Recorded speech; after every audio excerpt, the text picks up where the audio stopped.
See, can he do that with his hair? With my hair, no. Look, It only comes up there. That's as far as it goes. We are in a time that we have to make a decision about who is most capable of running this nation. Stevie Wonder has enchanted the world with his incredible music for decades, always staying in the spotlight with his amazing talent and unforgettable performances. But behind the scenes, there have been some controversies and moments that have stirred up quite a bit of buzz. Now that Stevie is stepping into a new phase of his life, some eye-opening revelations have come to light. So, what's next for Stevie? Will he keep pushing the boundaries in music? Or is he ready to chart a completely different course? Before we dive into these intriguing updates, get ready for a few surprises that might just blow your mind. Stevie Wonder, a name synonymous with soul and musical brilliance, has captivated audiences worldwide for decades. His soulful voice and exceptional talent have cemented his status as one of the greatest musicians of all time. Hits like "I Just Called to Say I Love You" are just a glimpse into his extensive repertoire that has touched countless hearts. Beyond his musical achievements, Stevie Wonder's life story is equally inspiring. Before delving into the rumors surrounding his children, let's explore his early life and the remarkable career that paved the way for his legendary status. Stevie Wonder's early life. Steveland Judkins, better known as Stevie Wonder, was born on May 13, 1950, in Saginaw, Michigan. As the third of 5 children, he entered the world 6 weeks prematurely, a circumstance that had a profound impact on his life. Due to the oxygen-rich atmosphere of his hospital incubator, Stevie developed retinopathy of prematurity, a condition that halted the development of his eyes, leading to blindness. Just 4 years old, Stevie's parents, Lula Mae Hardaway and Calvin Judkins, divorced. Lula Mae relocated to Detroit with Stevie and his siblings, marking a significant change in their lives. Despite these challenges, music emerged as a beacon of light for Stevie. He began attending Whitestone Baptist Church, where his exceptional vocal talents were quickly noticed. By the age of 8, he was already a prominent soloist in the church choir, demonstrating his natural musical abilities. Lula Mae later reconnected with her first child's father, who happened to have the same surname, Hardaway. She subsequently reverted to her maiden name, and the family expanded with the birth of 2 more children. Amidst these changes, Stevie's love for music continued to grow. He explored various instruments, including the piano, harmonica, and drums, showcasing his innate musical abilities. Together with a friend, he formed a singing duo, performing on street corners and at local events under the name Stevie and John. Stevie's breakthrough came in 1961, when he was discovered and signed by Motown Records. His surname was legally changed to Morris, reflecting his family lineage. Berry Gordy, the visionary founder of Motown, played a pivotal role in nurturing Stevie's early career. Gordy bestowed upon him the stage name Little Stevie Wonder, a moniker that perfectly encapsulated the young musician's extraordinary talent and promising future.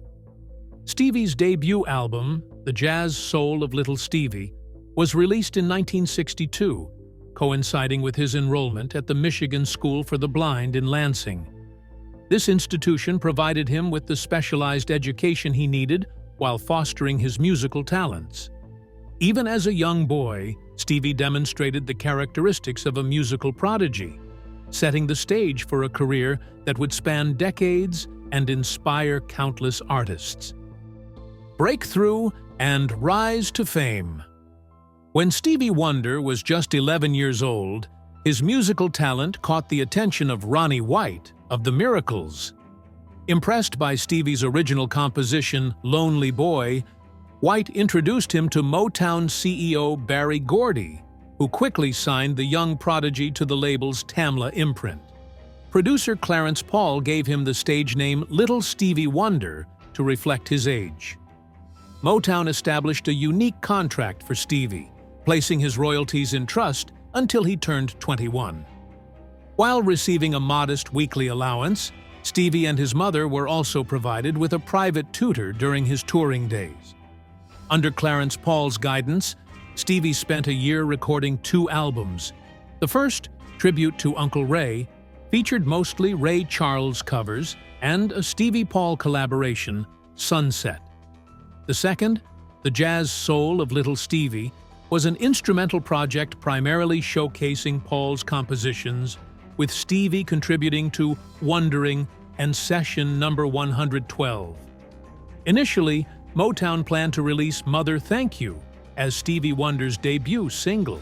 However, Berry Gordy's composition, I Call It Pretty Music, but the Old People Call It the Blues, was chosen instead and released in the summer of 1962.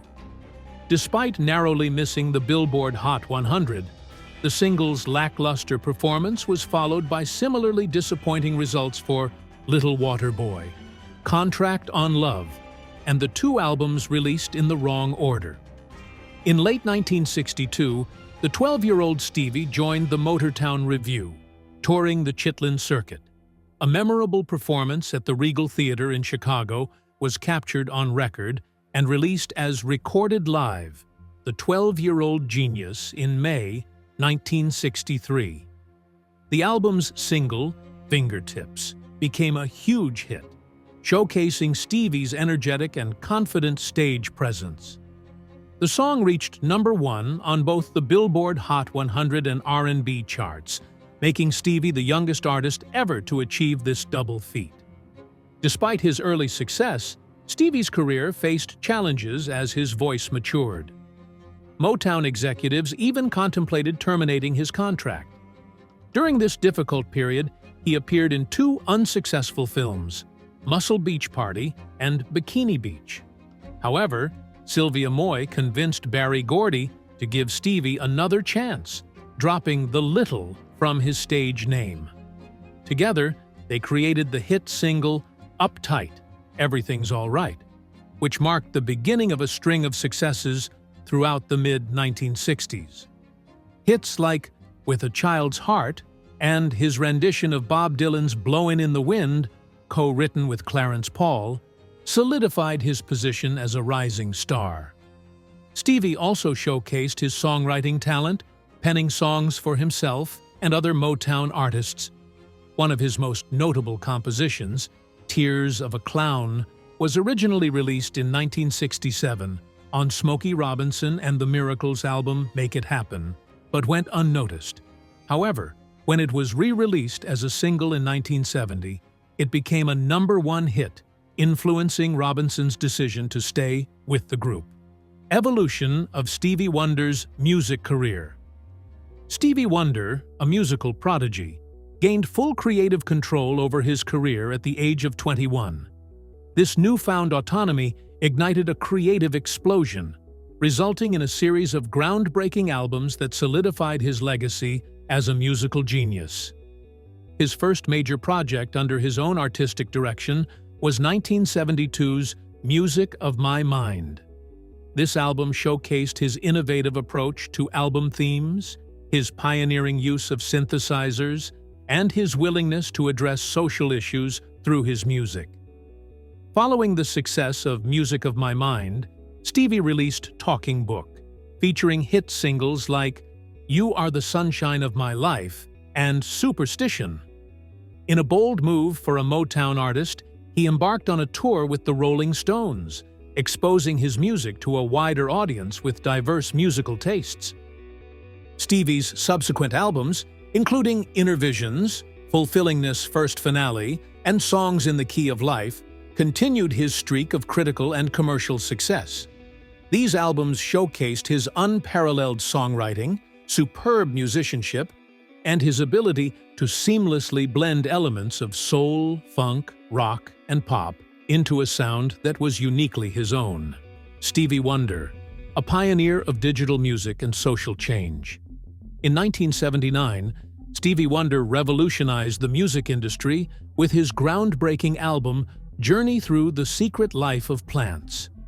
Composed using a computer music melodeon, one of the earliest music samplers, the album was a testament to his innovative spirit and early adoption of digital recording technology.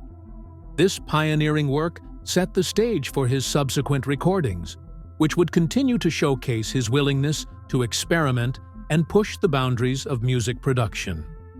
To complement the album, Stevie embarked on a tour with an orchestra, incorporating a Fairlight CMI sampler into his live performances.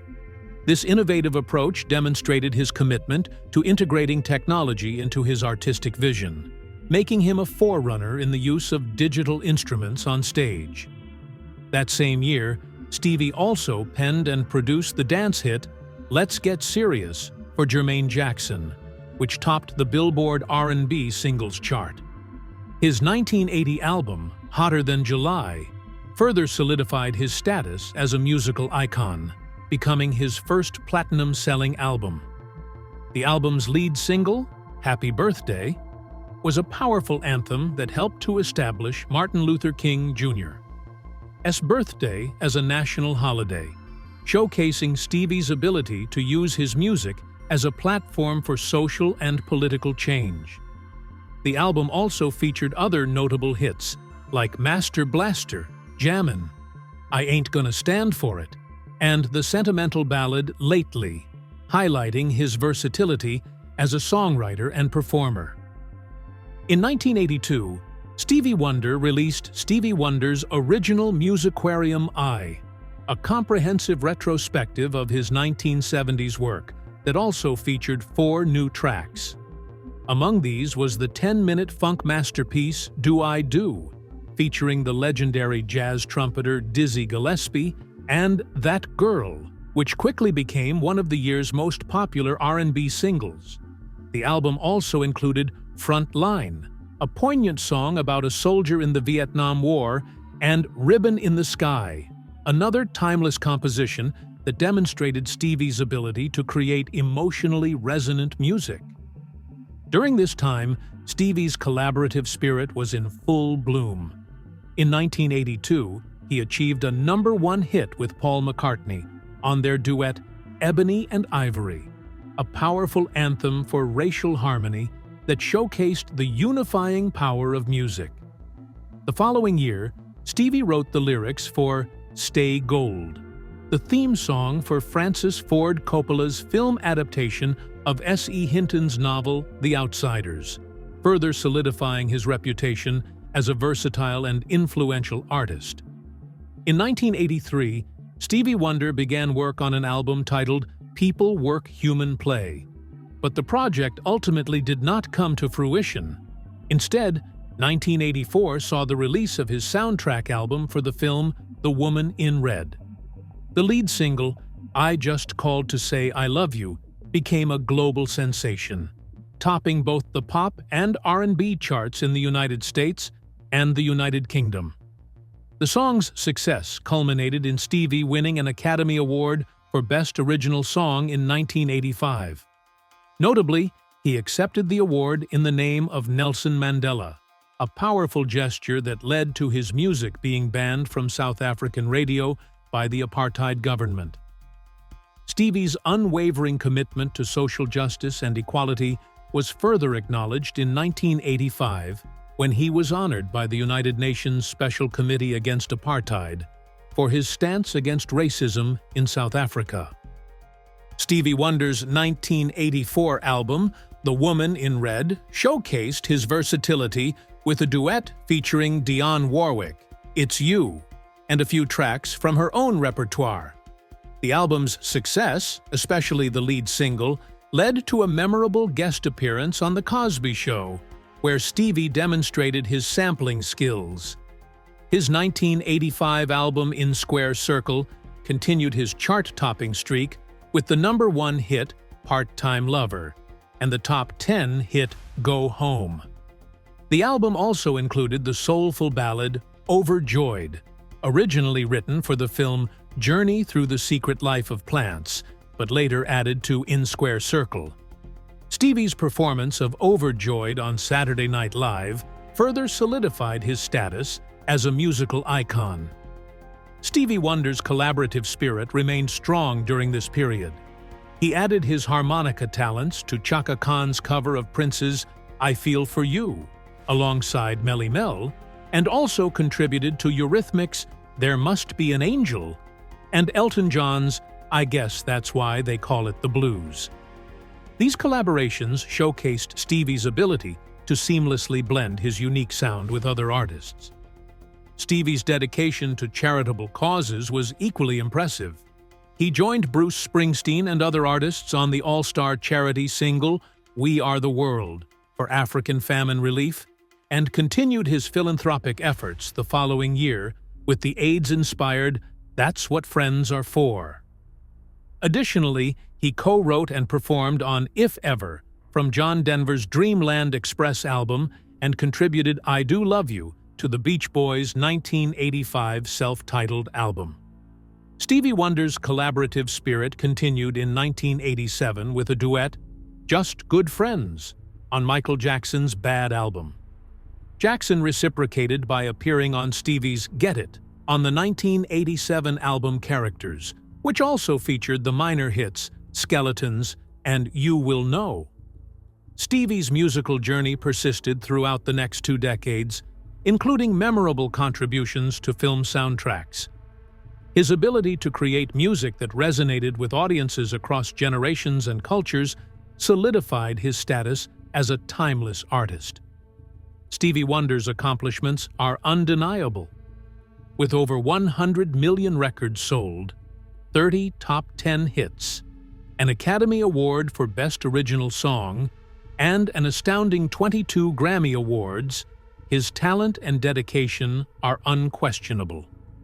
His induction into the Songwriters Hall of Fame and the Rock and Roll Hall of Fame, along with his ranking as the 9th greatest singer of all time by Rolling Stone magazine, cemented his place among the most iconic and influential artists in music history. Personal life and challenges. Stevie Wonder, the legendary musician, has faced more than his fair share of challenges. In 2006, his world was shattered by the loss of his mother, Lula Mae Hardaway.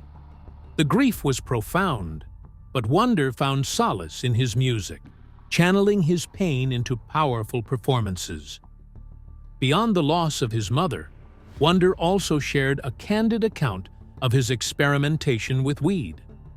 Although he tried it at a young age, he quickly realized it wasn't for him. The experience left a lasting impression, as he described feeling like a part of his brain was missing. Despite being blind since birth, Wonder has defied expectations. His remarkable abilities and perceptiveness have astounded those around him. Ira Tucker, a former assistant, shared stories of Wonder's extraordinary senses. One particularly striking instance was when Wonder accurately predicted an incoming hailstorm in Puerto Rico, relying solely on his heightened auditory perception. Tucker emphasized that Wonder isn't handicapped, but rather gifted with an acute ability to hear and interpret the world around him. Stevie Wonder's keen sense of hearing and intuition extends far beyond the realm of music. He navigates his daily life with remarkable independence, relying on the sounds he hears to guide him. For example, he can turn lights on and off based on the noises he hears others making. Despite his blindness, Wonder experiences the world with confidence and ease, whether it's going to the movies, traveling to airports alone, or simply enjoying the sensation of music on a plane. Tucker, Wonder's former assistant, highlighted how Wonder's mannerisms, such as wearing sunglasses and moving his head to the music, can be misunderstood by others. These actions might lead people to make assumptions about him, but Tucker's insights reveal the depth and complexity of Wonder's personality. He showcases a unique perspective on life, one that is shaped by his extraordinary abilities. In 2019, during a concert in London's Hyde Park, Wonder announced that he would be undergoing a kidney transplant in September. This news marked a significant health challenge for the legendary musician, but it also served as a reminder of his enduring spirit and resilience. His relationship with his children. Stevie's world turned upside down in 1975 when his girlfriend, Yolanda Simmons, gave birth to their daughter, Aisha. The tiny bundle of joy instantly stole his heart, inspiring him in ways he'd never imagined. Aisha's impact on Stevie's music is undeniable.